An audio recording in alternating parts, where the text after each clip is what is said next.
ಇವತ್ತು industry department ಯಾವ ರೀತಿ ನಾವು ಕೆಲಸ ಮಾಡ್ತಾ ಇದ್ದೀರಿ ಅಂತೆಲ್ಲ ಮಾಹಿತಿಯನ್ನು ಕೇಳಿದ್ರು. ನಾವು ಒಂದು ಫಾಕ್ಸ್ಕಾನು, ಎಕ್ಸೈಡು ಹೀಗೆಲ್ಲ ಇವತ್ತು ಕರ್ನಾಟಕ ರಾಜ್ಯದಲ್ಲಿ ಕೆಲಸ ಇದು ಆಗ್ತಾ ಇದೆ, ಡೆವಲಪ್ಮೆಂಟ್ಸ್ ಆಗ್ತಾ ಇದೆ. ನಮ್ಮ ನ್ಯೂ ಇಂಡಸ್ಟ್ರಿಯಲ್ ಪಾಲಿಸಿ ಮತ್ತು ಸಿಂಗಲ್ವುಡ್ಡು ಇದೆಲ್ಲವನ್ನು ಕೂಡ ಅವ್ರಿಗೆ ಬ್ರೀಫ್ ಮಾಡಿದ್ದಾರೆ. ಇದು ವೆರಿ ವೆರಿ ಹ್ಯಾಪಿ.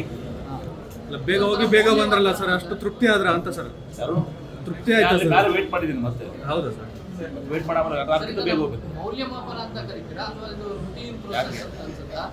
ಮೌಲ್ಯಮಾಪನ ಮಾಡಿ ತಿಳ್ಕೊಂಡಿದ್ರೆ ಮತ್ತೆ ನಾವು ಆನರ್ಸ್ಲಿ ಸರ್, ವಿಜಯೇಂದ್ರ ಅವ್ರು ಹೇಳಿದ್ದಾರೆ, ವಿಜಯೇಂದ್ರ ಅವ್ರು ಈಗ ಹೇಳಿದ್ದಾರೆ, ಉದ್ಯಮಿಗಳ ಹಿತರಕ್ಷಣೆ ಕಾಯೋಕೆ ಸರ್ಕಾರ ವಿಫಲ ಆಗಿದೆ, ಭೂಮಿ ಕೊಡೋಕೆ ವಿಫಲ ಆಗ್ತಾ ಇದೆ ಅಂತ ಮಾತಾಡ್ತಾ ಇದ್ದಾರೆ. ಈ ಕಡೆ ಒಂದು ವೇಳೆ ಇದು ಆಗಿದ್ರೆ ಅವಾಗ ರೈತರ ಹಿತರಕ್ಷಣೆ ಅಂತ ತಿಳ್ತಿದ್ರು ಅವರು Vijendra.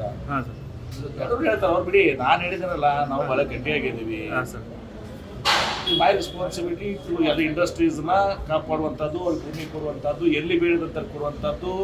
Because of want of land, ಭೂಮಿ ಸಲುವಾಗಿ ಯಾವುದೇ ಒಂದು ಸಣ್ಣ ಇಂಡಸ್ಟ್ರಿ ಕೂಡ ಕರ್ನಾಟಕ ರಾಜ್ಯದಿಂದ ಬೇರೆ ಕಡೆ ಹೋಗೋದಿಲ್ಲ. ಅಲ್ಲ ಸರ್, ವಿಪಕ್ಷಗಳು ಇದನ್ನ ಟೀಕೆ ಮಾಡೋದಕ್ಕೆ ಅಷ್ಟೇ ಬಳಸ್ಕೋಬೇಕು ಅಥವಾ ತಮಗೆ ಸಹಕಾರ ಕೊಡಬೇಕಾ ಅಂತ ಸರ್? ಇದನ್ನು ವಿಪಕ್ಷಗಳದು ನಾನು ಇದ್ರೆ ಹೇಳಕ್ ಬಂದ, ಅವ್ರಿಗೆ ಹೀಗೆ ಮಾಡಿದ್ರೆ ಇಂಡಸ್ಟ್ರಿ ಪರವಾಗಿದ್ದಾರೆ ಅಂತ ಅಂತಿದ್ರು, ಹೀಗೆ ಮಾಡಿದ್ರೆ ರೈತರ ವಿರೋಧಿ ಅಂತಿದ್ರು, ಈಗ ರೈತರ ಪರವಾಗಿ ಇಂಡಸ್ಟ್ರಿ ವಿರೋಧಿ ಅಂತಾರೆ.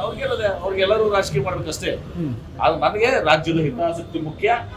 ಯಾವುದೇ ಪರಿಸ್ಥಿತಿಯಲ್ಲಿ ನಾನು ಈಗಾಗಲೇ ಹೇಳಿದ್ದೀನಿ, ಒಂದೇ ಒಂದು ಇಂಡಸ್ಟ್ರಿ ಇವತ್ತು ಕರ್ನಾಟಕ ರಾಜ್ಯದಿಂದ ಬೇರೆ ಕಡೆ ಹೋಗ್ಲಿಕ್ಕೆ ಬಿಡೋದಲ್ಲ. ಅವ್ರಿಗೆ ಬೇಕಾಗಿದ್ದಂಥ ಲ್ಯಾಂಡ್ ಅನ್ನ ನಾವು ಕೊಡ್ತೀವಿ. ಎಷ್ಟೇ ಬೇಕಾಗಿಷ್ಟು ಲ್ಯಾಂಡ್ ಇರಲಿ, ಎಲ್ಲಿ ಬೇಕಾಗಿದ್ದಲ್ಲಿ ಕೊಡ್ತೀವಿ.